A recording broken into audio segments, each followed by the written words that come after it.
Sunday ஸ்பெஷலா நம்ம வீட்டில் மணக்க அரைச்சி விட்ட மீன் குழம்பு தான் செஞ்சுருந்தோம். இந்த மாதிரி ரெசிபி வேணும்னா மறக்காமல் நம்ம சேனலை சப்ஸ்கிரைப் பண்ணி வச்சுக்கோங்க.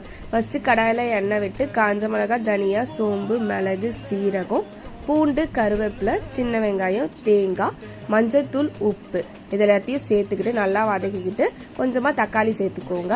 இதை ஆறின உடனே மிக்சி ஜாரில் சேர்த்து பேஸ்ட் மாதிரி அரைச்சி எடுத்துக்கோங்க. இருக்கட்டும்.